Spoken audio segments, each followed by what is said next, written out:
Bonjour tout le monde, j'espère que vous avez la forme pour ce marché qui clôture donc ce mois de mai et qui voit le dollar se reprendre après un mois de baisse. Alors, est-ce que c'est des débouclages de fin de mois ou est-ce que c'est la reprise de la tendance? Il faudra attendre confirmation dans les prochains jours.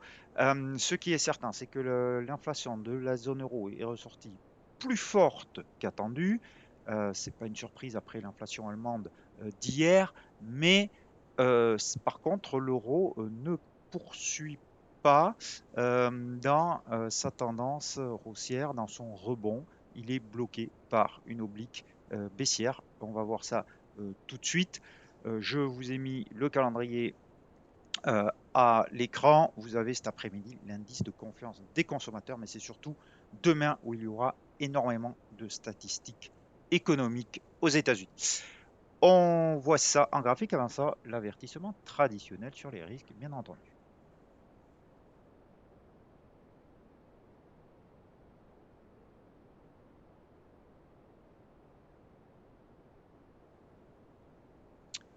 Voilà, donc cette reprise de l'indice dollar donc est assez conséquente quand même parce que vous pouvez voir que, alors elle englobe pas parce que le point bas d'aujourd'hui est au-dessus du point bas d'hier, mais c'est quand même une bougie assez haussière pour l'instant, bien entendu, puisque les Américains reviennent demain après un long week-end, je vous le rappelle, donc on va voir quelle va être leur attitude.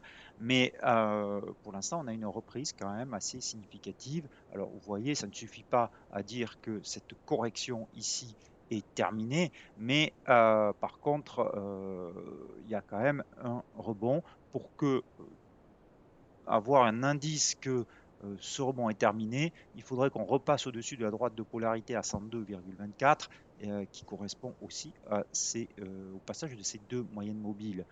Donc, effectivement, si on revient dans les prochains jours au-dessus, certainement qu'on aura droit à une nouvelle hausse de l'indice dollar. On n'en est pas là, mais la bougie du jour est quand même haussière, il faut en tenir compte. Alors, donc sur l'euro dollar, il s'est passé, hop, voilà, sur l'euro dollar, on a cette oblique baissière qui jusqu'à hier n'avait pas trop d'importance, mais qui là, vous voyez, prend une importance plus significative puisqu'on a maintenant 3 points de contact avec le plus haut d'hier, voire le plus haut d'aujourd'hui, et un fort rejet.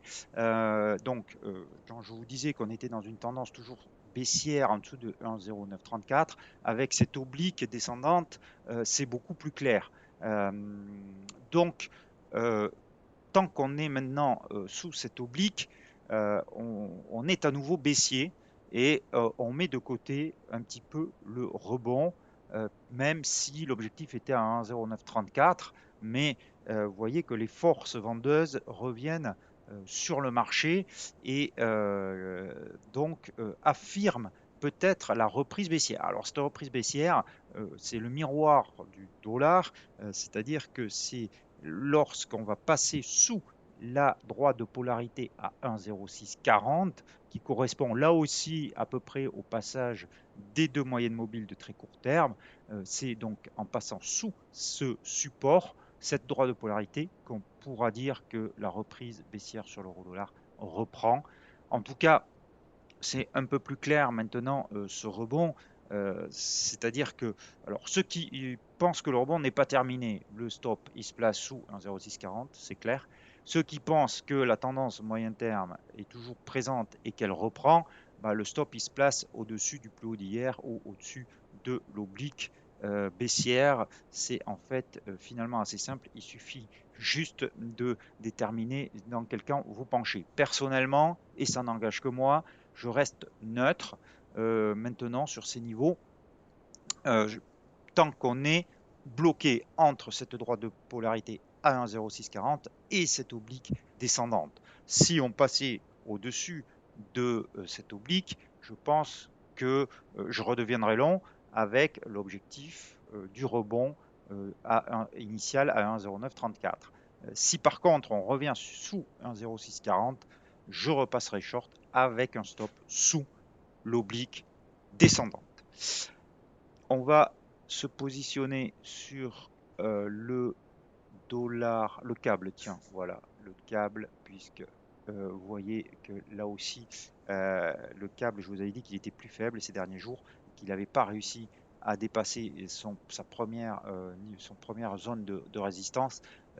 Et aujourd'hui, on rejette aussi, même si on le rejette un peu moins fortement que sur l'eurodoll. Là aussi, il va falloir attendre une confirmation demain pour être sûr que ce n'est pas des débouclages de fin de mois qui entraîne ce mouvement a priori de reprise baissière sur le câble aussi. On a la même chose sur le dollar suisse, puisqu'on parle du dollar, hein. On a une reprise aujourd'hui du dollar avec un doji hier, donc peut-être une figure de retournement. Le chandelier d'aujourd'hui n'est pas assez convaincant à mon avis pour signifier, en tout cas pour argumenter vers une reprise de la hausse. Je vous rappelle que tant qu'on est au-dessus de ce ratio Fibonacci de 61,8%, la tendance de moyen terme est haussière. Et donc, si on avait effectivement un chandelier un peu plus convaincant à la hausse, on pourrait dire que la tendance de moyen terme reprend. Pour l'instant, c'est plus des figures d'hésitation au contact de ce retracement plutôt qu'un véritable, reprise de la tendance. Pardon.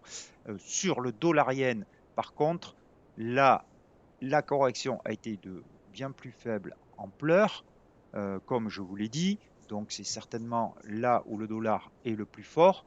Et on a une oblique baissière ici qui est en train d'être cassée.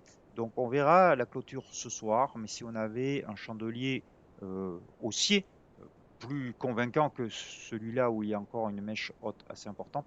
Mais si on avait un chandelier haussier qui casse cette oblique baissière, on pourrait envisager un trade long avec un stop sous 126,75 et un premier objectif sur 131,35 et un deuxième sur 135.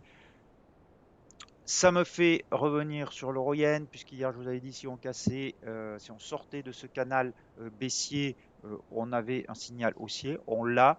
Aujourd'hui, on a quand même un retracement un petit peu qui ne remet pas en cause cette cassure. Mais l'objectif pour moi reste sur 140. On verra comment ça se clôture ce soir, mais on a clairement un signal haussier de reprise haussière pour l'euro-yen pour quelques jours ou quelques semaines. Même chose sur l'AUSSI-yen. On a cassé, franchement, aujourd'hui, c'est même un peu plus convaincant que sur l'euro-yen. On a un signal haussier hier qui se poursuit timidement aujourd'hui, mais qui se poursuit quand même. Donc, signal haussier, le stop se place sous le retracement Fibonacci hier, sous ce doji, donc sous 89,66 avec un objectif qui est de revenir à minima sur 93,94, voire sur 95,40 qui est le plus haut de avril 2022, c'est 95,75. Voilà le point exact. Donc un signal haussier sur l'AUD-yen, peut-être plus fort encore que sur l'euro-yen. En tout cas, dans les trois cas, dollar-yen, AUD-yen et euro-yen, on voit bien que la faiblesse du yen semble reprendre et c'est certainement dû aux commentaires de la BOJ hier qui n'envisage pas ou qui ne voit pas l'inflation au Japon dépasser les 2%. Et donc, cela signifie que leur politique accommodante va rester. Autant sur les autres pays, on se demande à quel rythme on va augmenter les taux, autant sur le Japon, il ne se passe pas grand-chose sur les taux, il ne se passera pas grand-chose. Donc cela va rester plutôt pas très rémunérateur pour le yen et il y a peu de raisons de détenir actuellement du yen, sauf effondrement des marchés puisque c'est une devise refuge. Mais à la rigueur, il vaut mieux aller sur le Suisse, puisque le Suisse, ce matin, il y avait le PIB suisse qui est sorti plus fort qu'attendu, et la Banque nationale de Suisse envisage de durcir un petit peu sa politique monétaire. Donc, le Suisse étant aussi une devise refuge, si les marchés venaient à s'effondrer, à reprendre leur baisse, c'est vers le franc suisse certainement qu'il faudrait plutôt se tourner. On a vu le câble, on a vu toutes les devises majeures, on n'a pas vu l'OSCI. Voilà, l'OSCI qui est toujours bloqué entre la moyenne mobile à 200 périodes et les moyennes mobiles de court terme. Donc le rebond est toujours en cours. Là, on n'a pas de signal euh, d'affaiblissement, contrairement à l'euro et au câble, mais on a quand même une figure d'hésitation et on ne peut pas dire que ce rebond soit très convaincant pour l'instant, même s'il est régulier. On finit avec le loonie, le dollar canadien qui profite bien sûr de la hausse des cours du pétrole et de l'embargo des pays européens sur le pétrole russe qui se dessine. Euh, donc on a cassé ce support et on teste actuellement la moyenne mobile à 200 périodes. On verra si on va plus bas sur le loonie dans les prochains jours. Voilà ce que je pouvais vous dire sur le marché du Forex. Donc, ce qui est clair, c'est que les rebonds de contre-tendance que l'on a sur le dollar, sur le yen, voire sur l'euro, sont comparativement moins prononcés que le rebond des marchés actions sur les indices. Donc, ce qui veut dire que les tendances de moyen terme, c'est-à-dire hausse du dollar, baisse du yen, sont toujours bien présente et empêche, enfin, en tout cas, entrave un changement réel de tendance à moyen terme. Il en faudra beaucoup plus. Et le risque pour l'instant est plus de voir une reprise des tendances de moyen terme que un changement complet de sentiment des opérateurs. Et donc les rebonds qu'on a vus sur l'euro-dollar, sur le câble, sur le dollar australien restent pour l'instant des rebonds de contre-tendance et pas des changements de tendance. Voilà.